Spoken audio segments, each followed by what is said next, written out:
Welcome back to the channel once again, guys. This is the Liverpool Brothers podcast, and we are here to review the games over the weekend, especially looking into the title race between Arsenal and Manchester City. Arsenal lost by 2-1 at home against Bournemouth. City won by 3-0 against Chelsea away at the Stamford Bridge. And we are here to break down the two games and also look forward and see who is going to win the Premier League. So let's start with Arsenal. Stanley. Arsenal lost at home to Bournemouth. And now there's a lot of questions going around. Is this another bottling job? Are Arsenal crumbling mentally? Do you think the loss Arsenal suffered on Saturday was as a result of mental weakness? Is it just the tactics that let Arsenal and Arteta down? Because Arsenal have been known to play like this throughout the entire season. So why now? Why is it not working at the moment? Yeah, I think very rightly so. A lot of people jump on the bandwagon and say and criticize Arsenal's mentality. Are they good enough? And everything that has to do with the psychological side of things. But my major problem with Arsenal has to do with Arteta. And as I've said before, the quality of the players. But when I say the quality of the players, these are the same players that have been doing the business at the start of the season. And I think during this running, one major thing that would help a team getting over the line is the manager and the dugout. And Arteta underestimated this Bournemouth side. I think he didn't quite estimate how good this Bournemouth side could be on and off the balls. But so that is what I think, because Bournemouth took the game to them tactically, and he outclassed them on and off the ball. With the ball, they were brave on the ball, and they didn't just sit deep. They also tried to attack Arsenal. And if you look at the second goal, for example, Bournemouth won the ball high. It wasn't as a result of an overturn or a counter attack. They pressed Arsenal, won the ball in the middle of the pitch, and that is how they scored the second goal. So with Arsenal, it's a combination of the mental side of things together with the tactical analysis of the manager and the dugout. Yeah, so having said that, I actually do agree with you that tactically Arsenal weren't good enough. But I think one thing I'm realizing is that at the beginning of the season and towards the middle of the season, Arsenal were very defensively sound. Now they seem to be a bit more open. I've said earlier on that if Arsenal are going to win this league, it is going to be because of their defense, not their attack. So their defense would have to be exceptionally good. That is, keeping it very, very tight, goalless, not conceding goals. And then that is when they would have the advantage of being able to nick a goal through a corner. Now, what they are facing is basically that their defense is not able to keep the clean sheets anymore. And when teams are able to stifle Arsenal from getting a goal from the set piece, they struggle to create. So why are they struggling to keep the clean sheets at the moment? Is it because the style of play is not one that players really enjoy, and therefore it takes a lot of effort, it takes a lot of energy away from them? So right from the beginning till somewhere around March, April, they begin to tire. And mentally they are fatigued, physically they are fatigued.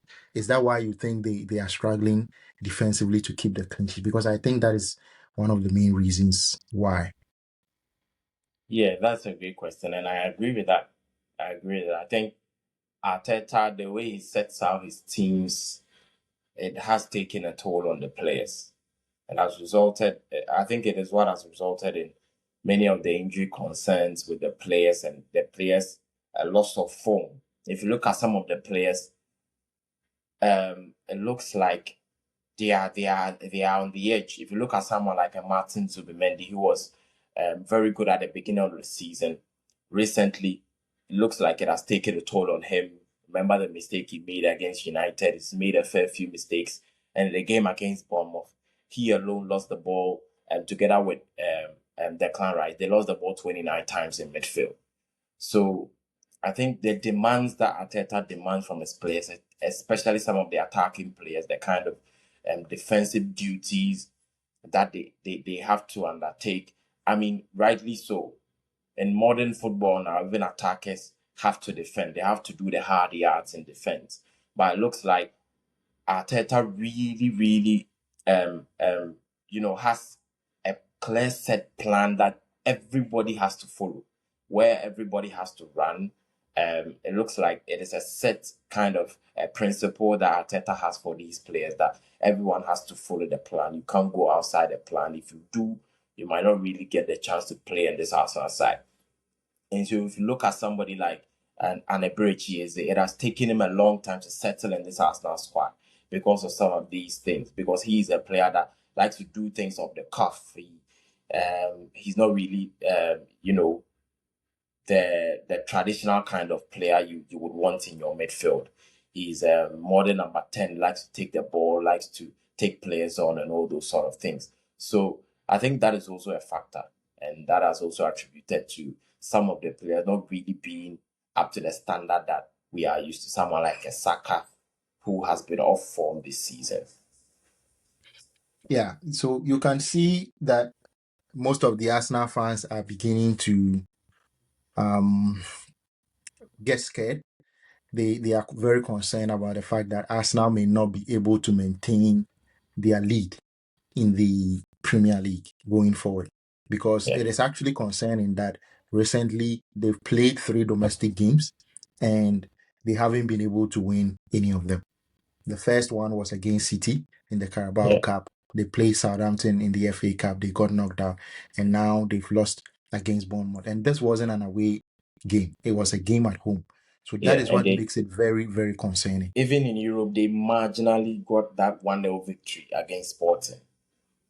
Yeah, if you watch that game, Arsenal didn't play well at all. Yeah, Sporting could have gone ahead by 2 or 3 goals in that yeah, first half alone. Arsenal nicked it right at the end. So that comes back to my point. Arsenal's strategy has always been to keep it at 0-0 and then try to make a goal. That is what they did very, very well as Sporting.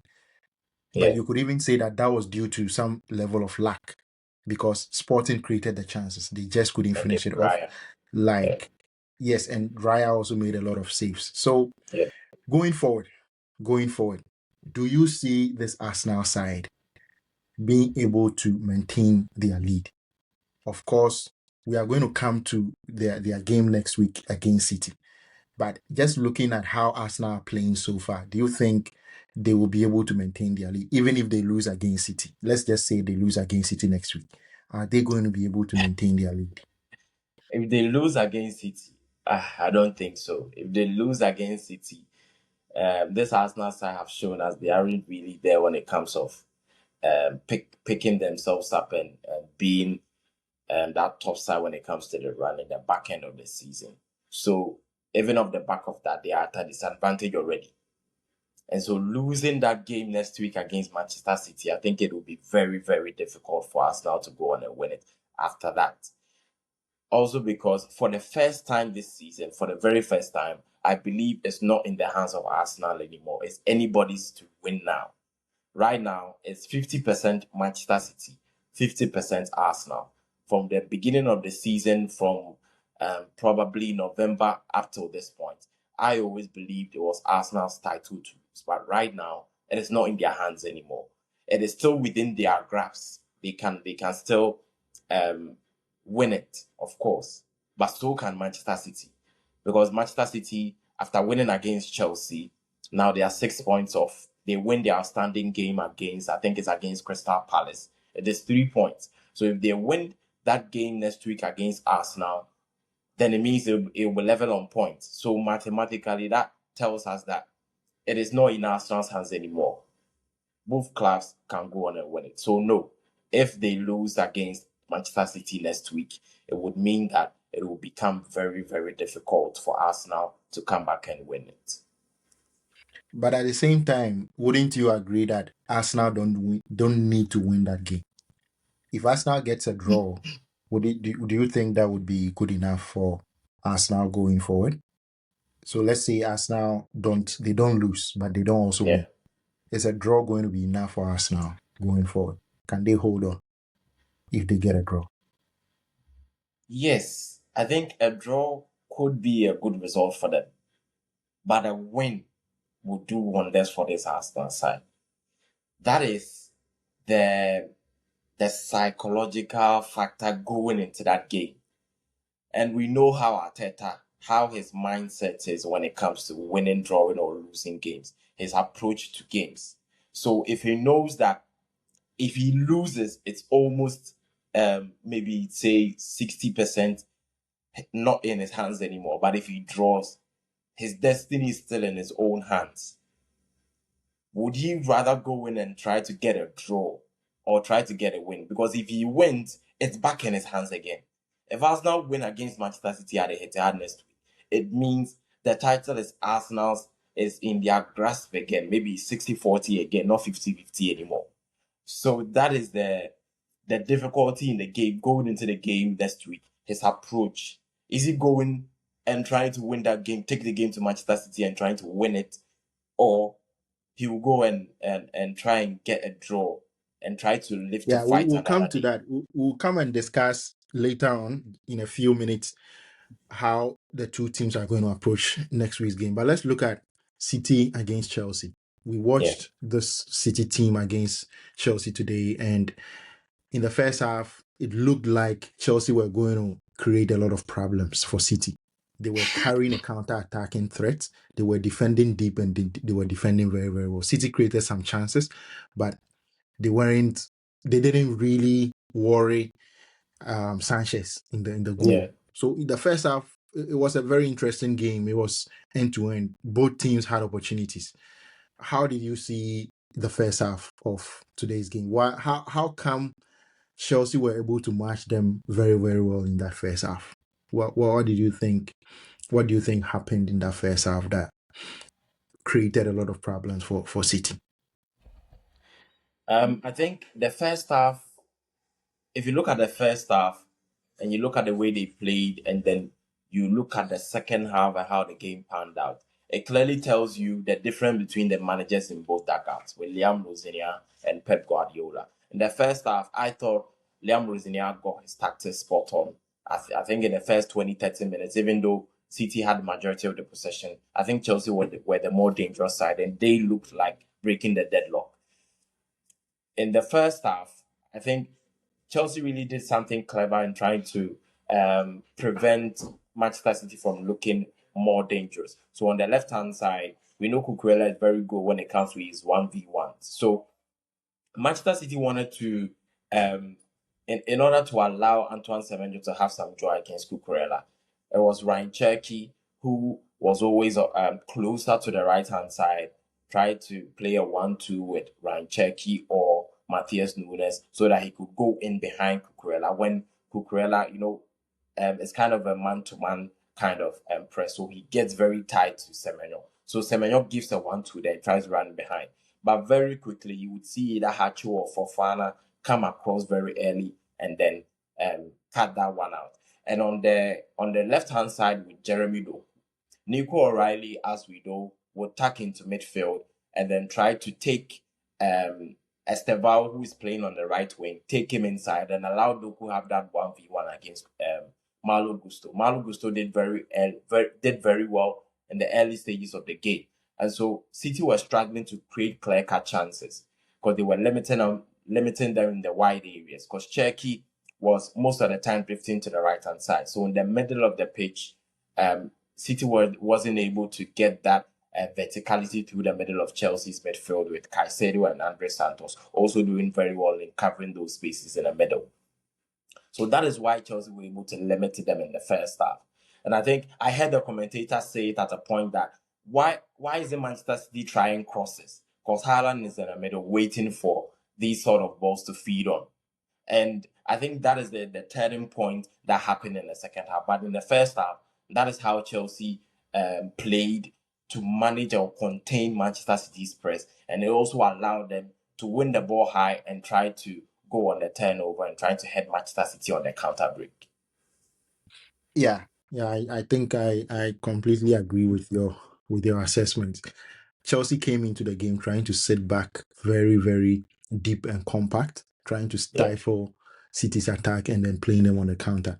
I think in the first half, Estevao also played quite well on that right hand side. He was yeah. posing some threat on the counter, but they weren't able to really hurt City on that counter. But in the second half, I think that this second half against the City's second half today was very similar to the second half they played against Arsenal in the Carabao Cup final.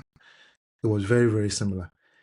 They spotted what the opponent were trying to do. They found a way around it, and they decided this is where we are going to head them.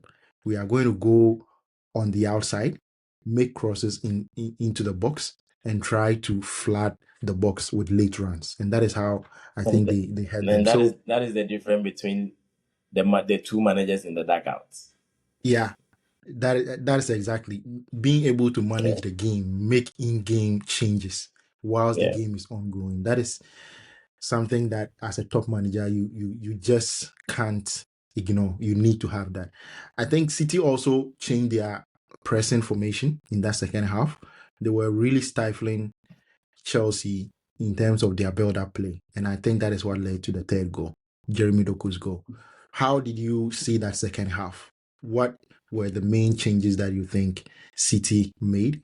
Why was Chelsea struggling to deal with the changes City made in that second half? Yeah, I think the most important player on that pitch today, especially in the second half, was Bernardo Silva.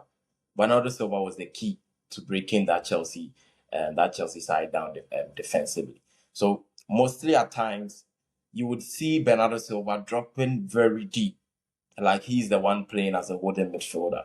So normally you would see Rodri dropping deep and trying to help him build in the build up phase. But sometimes Rodri will stay inside, Bernardo Silva will drop, and then he will rather facilitate the build up. But when the build up phase enters the middle third of the pitch, Bernardo Silva goes inside, and then he goes inside as another man beside Erling Haaland. So his job is not really to get that final touch or to score the goal, but he's just there to occupy someone. That is the job of Bernardo Silva, and he did it so well. He did it for the first goal.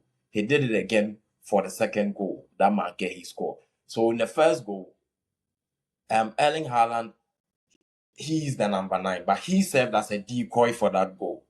So in the box, as the commentator said in the first half, it was as if Manchester City needed to do more crosses, but the crosses weren't really coming in.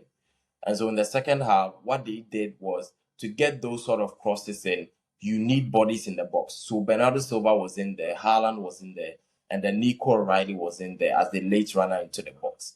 So the four men were in the box, everyone taking on one man. But Erling Haaland alone was taking two people at a time. So Bernardo Silva was occupying one of the defenders, O'Reilly was occupying the other, and Haaland was occupying two defenders. So the cross that came in was met by Nico O'Reilly, who was being marked by Andre Santos. So those are man to man.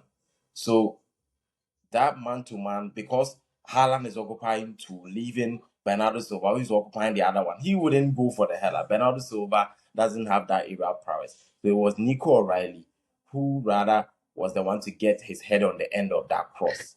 But I'm he very was interested enabled in by Haaland and then Bernardo Silva being in the box. I'm very interested in Nico O'Reilly. How come anytime City really needs something different in the second half, he's the guy who pops up against Arsenal and today as well. I was Yeah, so surprised to see him at the end of that first cross that yeah. ended up in City's first goal. How is he being used in that way? Because he's playing as a left back. Was he playing as a left back or in the He, midfield today? he was playing as a left back. Okay. And he's the same person who ends up in the penalty area doing late runs and getting the goals. So I think Eh, there's something going on there yeah, and if you've that teams are noticed, not really. the header, the position where he headed the ball is almost the same carbon copy to where he was in the Carabao Cup final when he headed that ball for the first goal. Similar.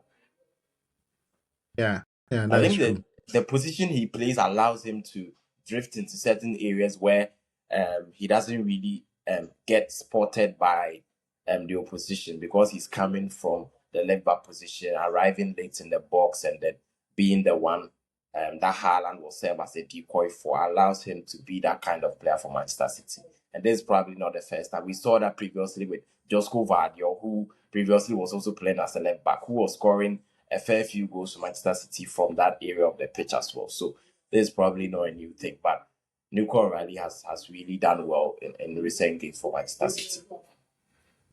Okay, so now let's move on and talk about what next. What lies ahead in this title race? City are now 6 points adrift with a game in hand and Yeah. also a game against Arsenal.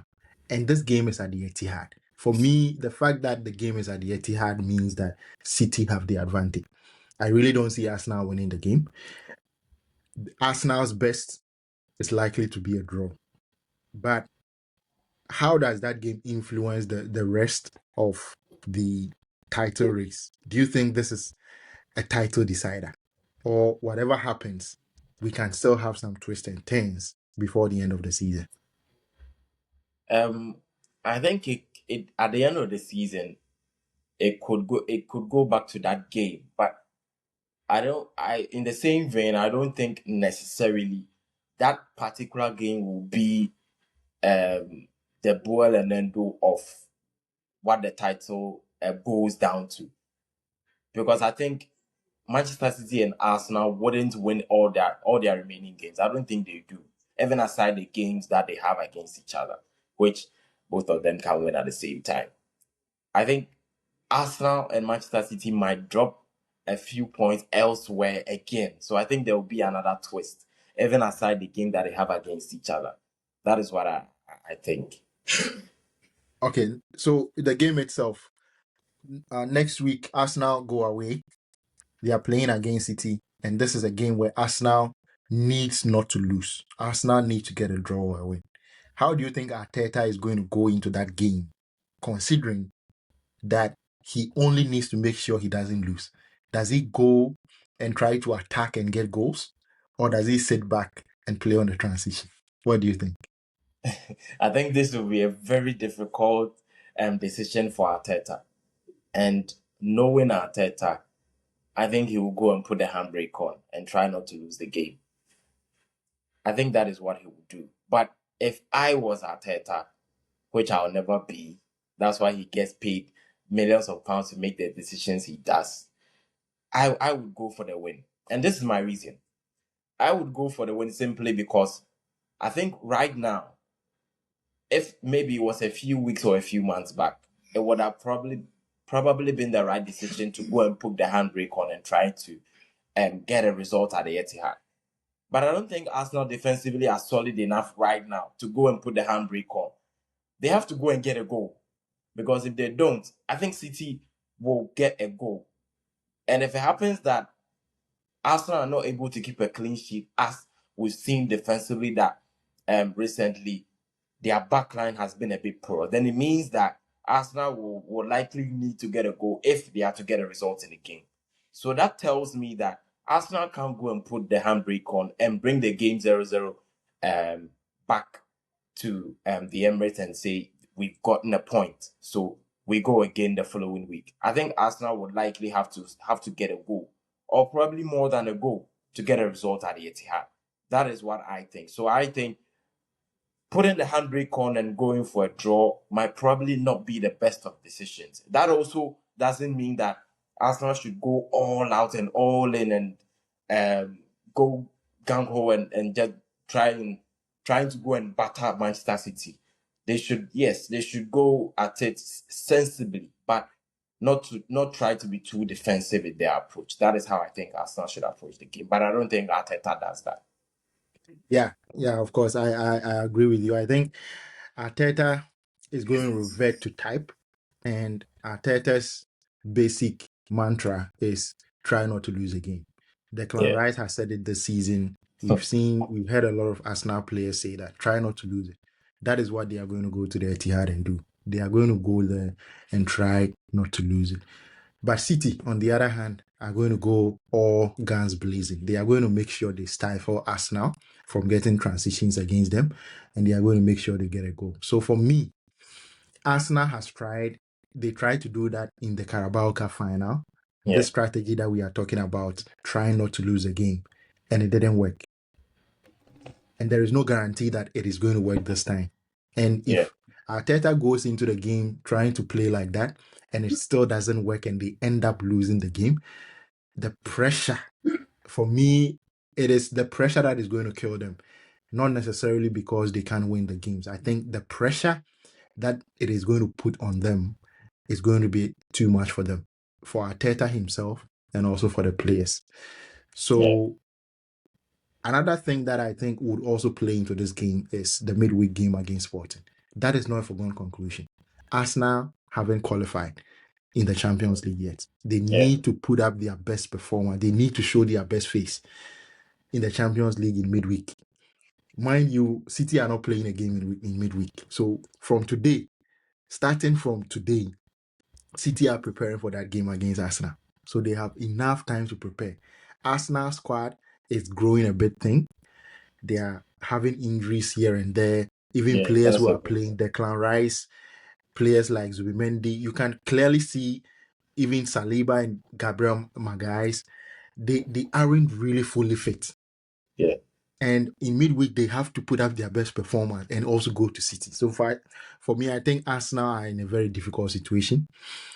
We touted them as the team with one of the best defenses and also one of the best squads, the best squad yeah. in Europe, basically. But how come we find ourselves here? How are we still here with Arsenal trying to fight for their lives to win the Premier League? How did we get here before we end the discussion? Yeah. I mean, I go back to Arteta. I would go back to Arteta. I think Arteta's systems, the way he sets out his teams, and I think we've all spoken a lot about Arsenal's squad depth. And I was listening to one Arsenal fan whose video popped up on a timeline recently, and the video is from last year, preseason, before this particular season started. And he was talking about Arsenal signings that they brought in, and I mean, quite rightly so, people were very optimistic about their signing, bringing in all the players that they brought in. But the constant thing that Arsenal fans said that I agree with was the constant theme in all of this was the manager and the dugout, who still remain the same person with the same ideas, with the same tactical nous, with the same approach, with the same everything. And this has been happening season on season on season. And if you look at the month of April in the last 4 or 5 seasons for Arsenal, it is it is a constant thing. During all those times, they start to change, they start to lose games, they start to lose points. And that is where a lot of people go to the mentality side of things, and rightly so. But I am constantly looking at Arteta, his inability to change, his inability to vary his tactics, his inability to um, perform well in game when things aren't going his way, to change something, to change the direction of travel, to get a foothold in the game and trying to take the game to his opposition and winning the game outright or killing games off. Because I'm looking at this Manchester City side going to the Stamford Bridge and winning 3-0. At 1-0, I know if it was Arsenal winning 1-0 at the Stamford Bridge at this particular time of the season, they wouldn't be trying to get the second goal. They will They start wouldn't be trying to get delaying. the third goal. They will be delaying, walking to take corners, Yes, and trying to do all the gimmicks and all that just to delay time, make it boring, make it yes. a And that comes from the manager. non-contest. So for me, I would put majority of it on the manager and the dugout for where Arsenal are right now. Yeah, so that brings us to the end of the podcast today. Thank you very much for listening. Don't forget to smash the like button. Also, subscribe if you are new here. And also comment down below. Let us know your thoughts about the um the Title race, the title race. race. Yeah. It is very important to hear from you as well. Thank you. Take care of yourself. We'll see you later.